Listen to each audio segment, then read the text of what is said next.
Being very entitled and controlling, narcissists have no difficulty stepping all over your personal boundaries. So that's why I put together an extensive video class called This Is Me. It has 25 videos, written documents, guided questions. I'm going to teach you how to have healthy boundaries. There's a link below, and I hope you'll find it to be quite therapeutic.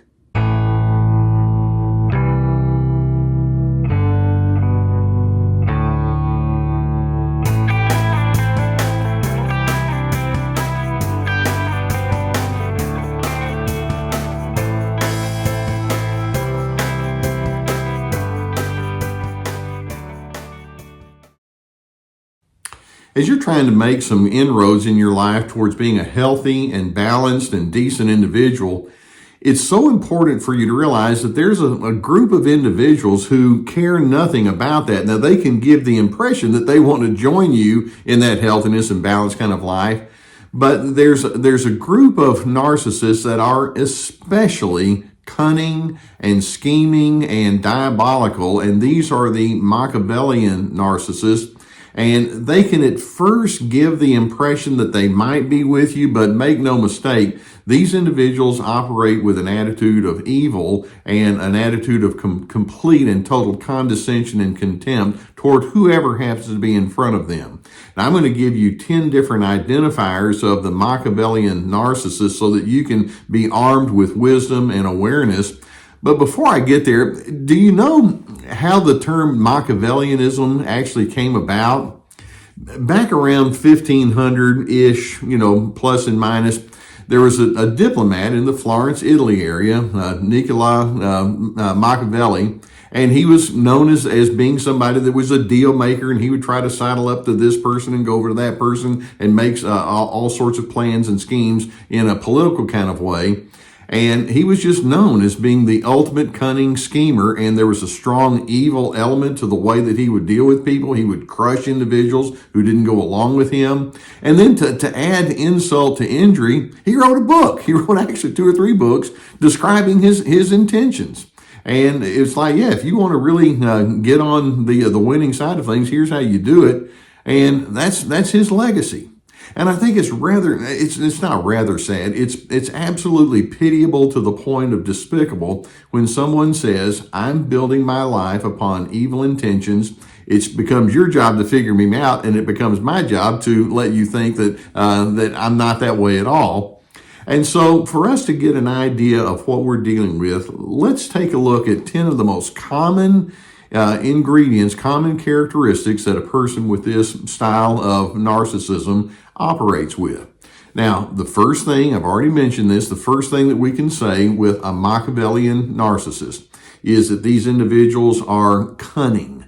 They're shrewd, they're schemers, they always have an angle that they want to go with, and they engage with you with their angle in mind. You just don't know it up front.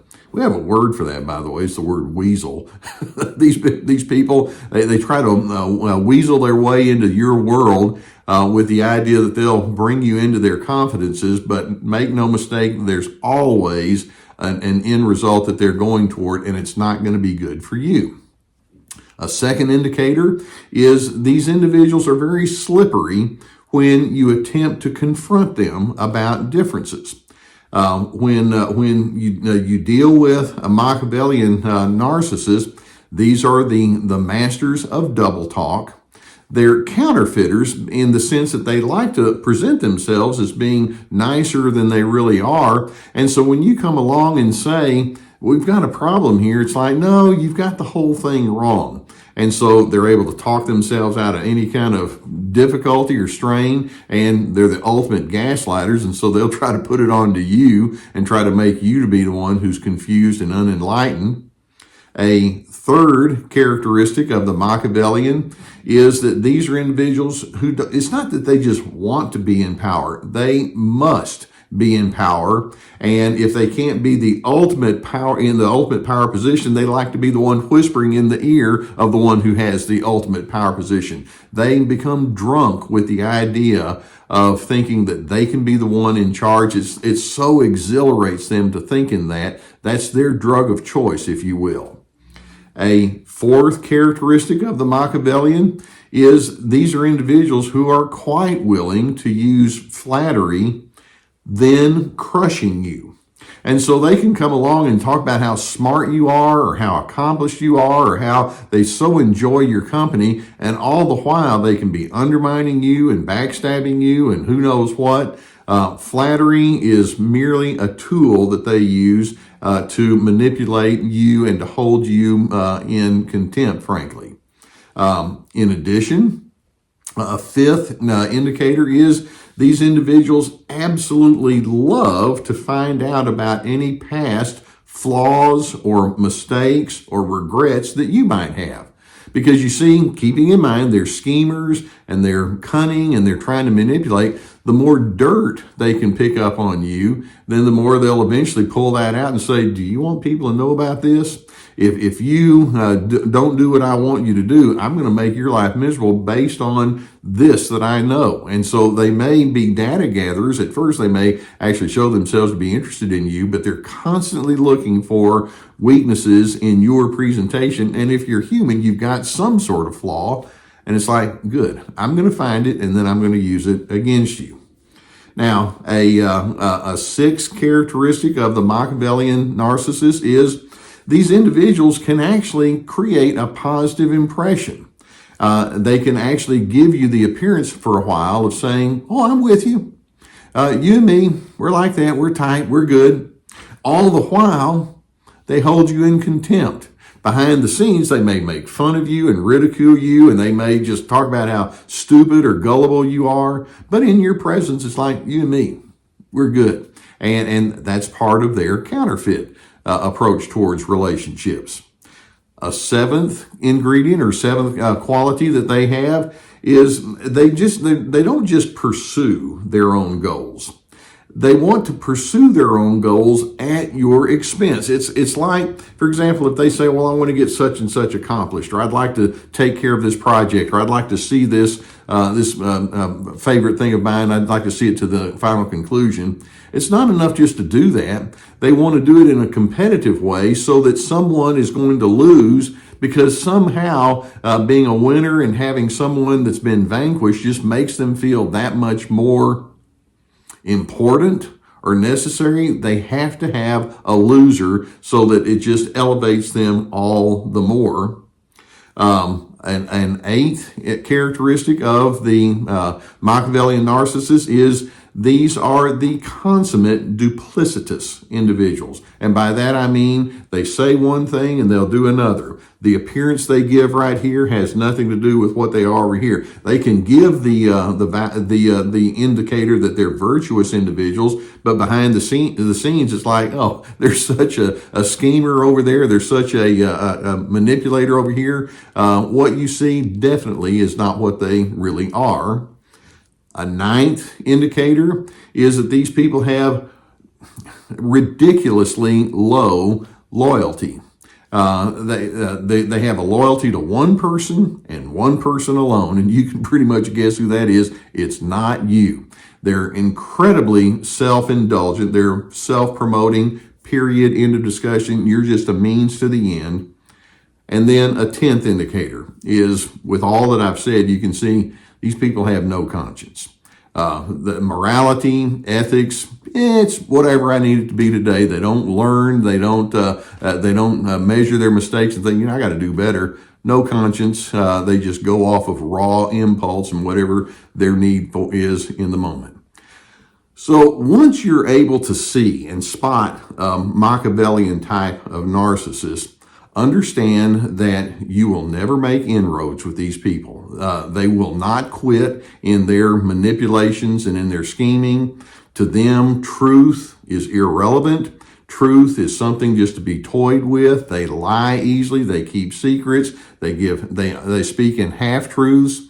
These individuals, like I say, have no conscience to draw upon, which means they don't learn. And ultimately, it also means they're totally indifferent to your needs, and they're totally indifferent to what, to your sense of dignity. And in fact, they actually take delight in a sadistic kind of way in squashing you. You can't appeal to them on any kind of emotional level. Kind of like, come on, let's have a sense of decency here. Or don't you realize that this makes people feel sad, or this makes people feel upset? It's like it doesn't register. Their ambitions blind them to your humanity. They're master gaslighters. In other words, they like to keep you confused as they try to infuse you with their many conflicting messages. So really, when you are able to spot this Machiavellian narcissist, and these are individuals who just don't quit, your best way to respond to them is to walk away. Avoiding them, cutting ties with them is going to be the best thing, because they're relentless. They won't quit. And then it's so necessary as you're in their presence to repeatedly ask yourself, what does my moral compass tell me to do? What does my sense of ethics tell me to do? Because these individuals have no moral compass, they have no ethics, so you have to constantly consult within yourself, and that knowing that they're going to come against you. And basically what you're going to have to remind yourself of is, my strength comes from my own internal integrity. And that's something that the Machiavellian narcissist does not have. They have no sense of integrity, which also means that person has no place in my world.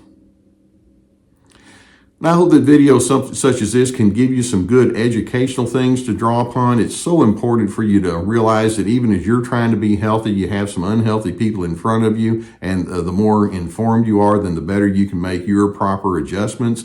If you've not already hit the subscribe button, I would encourage you to do so. Hit the like button too. We'll keep more videos coming in your direction. If you have a need for therapy, then I would encourage you, particularly if you're dealing with something like this, to seek out the therapy that would help you. And I'm so pleased that I've been sponsored now for quite some time by the people at BetterHelp.com. I've received lots of good feedback from people who have found them to be quite beneficial. There's a link below to their website. It's an online therapy service. It's accessible, it's affordable, and if you need it, I would strongly encourage you to go in that direction. We also have my therapeutic courses, and what I've done is I've put together online classes that you can access at your own time, in your own timing. And each class has multiple videos, written documents, guided questions. It's meant to cause you to think about all sorts of things to make you a better person. Ready, set, connect, about making good connection skills. This is me about knowing what your boundaries are. Free to be, finding yourself despite the controllers. We have my webinars that are available. We have my Surviving Narcissism podcast. We have our website with many articles on there, and then also my books. Lots of resources for you to draw upon. Now, I know that today's topic is a rather difficult one, because it's so almost inconceivable to think that someone would say, yeah, I'd like to go that route with my life, but that's what these people do. And knowing that can cause you to say all the more that I need to be committed to my own self-preservation, and so I can maintain my sense of integrity, an integrity that they don't have. Because I'm hoping that you can, in fact, be, as a member of Team Health, that you can be anchored in dignity, respect, and civility, and you can be a person that's able to find the peace that they will never have. I want you to be a person of peace.